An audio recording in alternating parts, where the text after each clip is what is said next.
So we've got 2 minutes left in injury time. We're losing 3-1. It's game over. I thought I might as well start the review now. It's been a very, very frustrating afternoon for us. And it's on my birthday as well.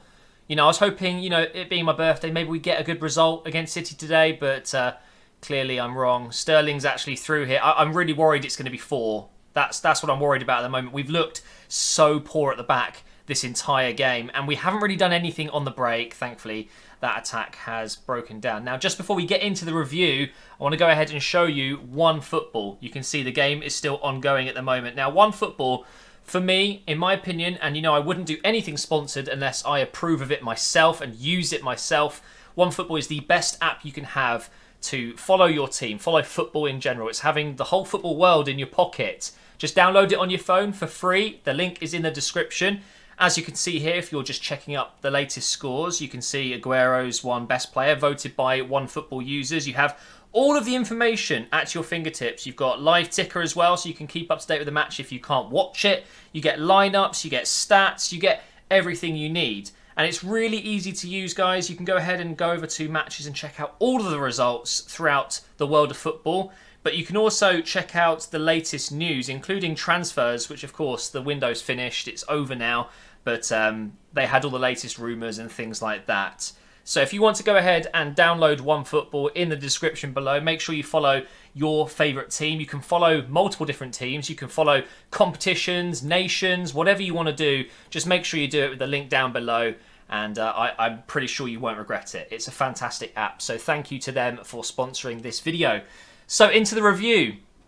Well, where do I start? I think I want to start with the lineup. As usual in this series, I now provide the lineup so you guys can see it. So we started with what looked to be potentially a 4-2-3-1 or a 4-3-1-2, something like that, because we had Lacazette, Aubameyang and Iwobi on the pitch. It was whether we were going to have Aubameyang out wide or up top with Lacazette. But actually what we got at the start of this game, until half time, we got a 4-4-2. Now, the game's just finished. 3-1 is official. I don't have to change the graphics. It's just nothing like a 4-1-4-1 or a 4-2-3-1 or something like that with Arsenal. I don't think 4-4-2 works with Arsenal. We don't have the players to make it work. Not in my opinion anyway, and I should probably pause this. It's going to distract me otherwise with all the adverts. Can I just say, American adverts are some of the craziest things. They're ridiculous, but I think I saw 4 adverts in one break for Wimpy's, for one of their new burgers. Do you really need to show it 4 times?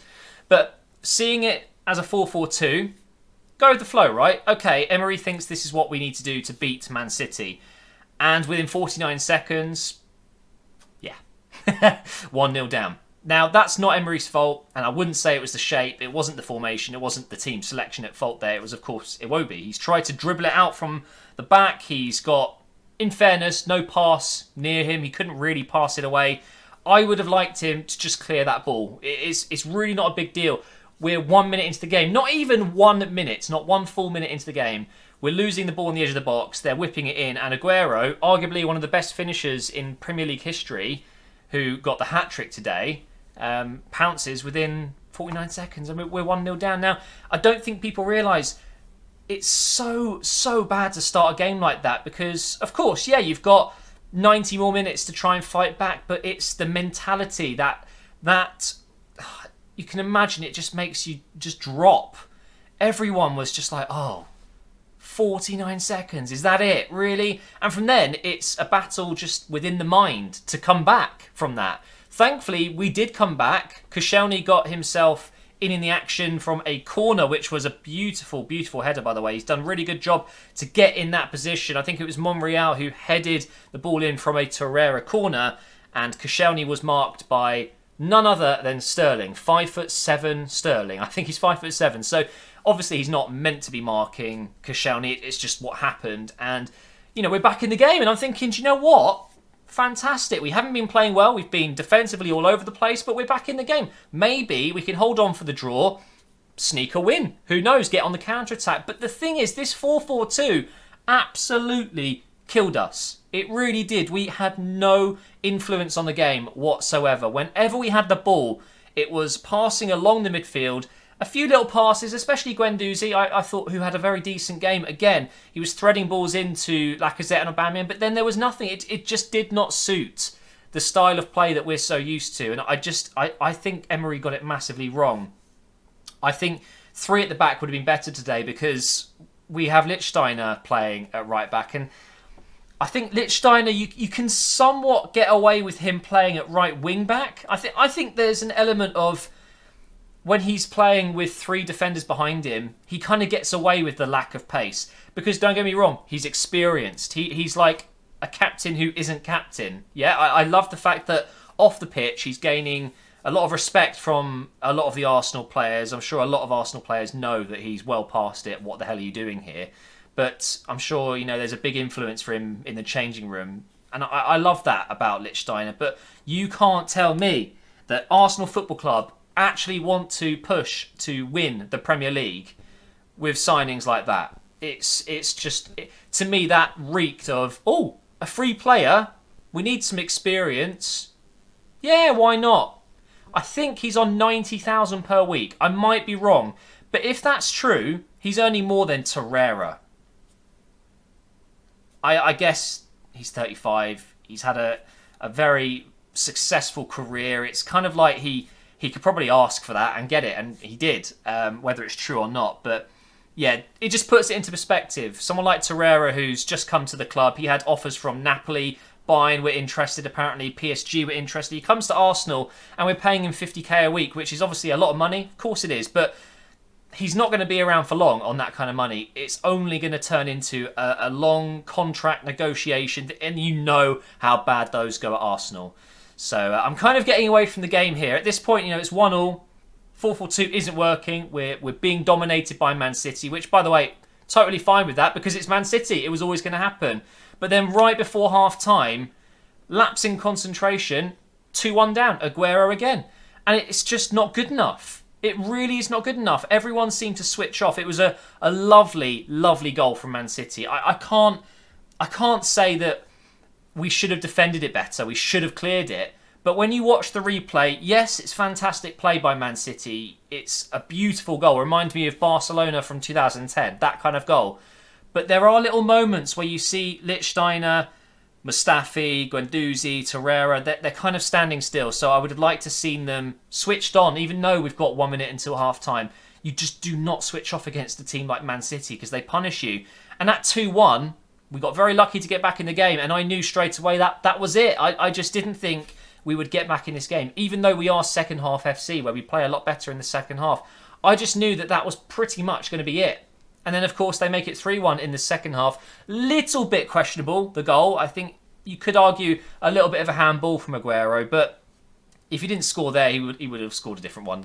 There's no doubt in my mind that it was always going to be a Man City win. I went into the game thinking, who knows? Maybe it'll be lucky because it's my birthday and I'll bring some luck to the Arsenal squad in some way. But yeah, it doesn't matter. It could be the Queen's birthday. We're still going to get beaten by Man City 6 times out of 10, aren't we? By just sheer quality difference. They have such an incredible squad. They are another level. You look at every single position, they've got a player that's better than us. I guess you could say Aubameyang might get in that team, but then again, Aguero got a hat-trick today. Does anyone else get in the team? Nope. 3-1. It's a bit of a hammering, but deserved. We just did not show up today. Quick word on Denis Suarez, by the way. The new number 22 came on with 30 minutes to go, I think it was. I mean, it's not really an easy game to come on into, is it? We're losing and not having much of the ball. And he looked okay. I mean, a couple of passes here and there that looked tidy. But if I'm honest, not a great time to bring on Denis Suarez. I know it was going to happen. You need to make his debut, blah, blah, blah. But I would like to see him start the next game. I would very much like to see that. We really missed Granit Xhaka today, who was out with a groin injury, I think. Another injury. We really are missing Socrates. I think Mustafi is just a liability, especially when you consider you've got Monreal and Koscielny. They're pretty reliable, right? You know what you're going to get from them. But then you have Mustafi and Lichtsteiner on the other side. And you got Iwobi in front of Lichtsteiner, who doesn't do the defensive work properly. He's a liability, Iwobi, near the edge of the box. You saw it, that first goal he conceded in the first minute. Just thinking about it, it's going to give me nightmares. It was just that right side up against Sterling. It's just a complete write-off. I really think the tactics were wrong today. A 4-4-2, which is a formation we just don't play. Why suddenly go for that against the current title holders? Going in based on form, you could say that City have been struggling, but that was always going to be a disaster. I really don't agree with it. I just don't. We looked somewhat better when we changed it up. When Ramsey came on and Denis Suarez came on, we changed the shape a little bit. Iwobi came off and instantly that made a bit of a difference. We were a bit more stable in midfield, but just in general, really disappointing result today. We could have maybe got a draw out of this. I remember all those years ago when we had that golden yellow kit, we managed to get a win. This was when Coquelin was running things for us in midfield, and we beat Man City at the Etihad. And I remember that game really well because it was completely non-Arsenal. We were so good defensively that game. We didn't bother passing it around too much. We weren't diddly-daddling around the midfield. We just hit them on the break and we won that game. I wanted to see that today. I personally would have gone 3-4-3, but basically a 5 at the back formation because you need that against City. And I would have just let them have the ball. Let them do their thing, okay? And then when you get the ball, just try and hit them on the break with that incredible pace we've got with Aubameyang and Lacazette. I maybe wouldn't have started Iwobi.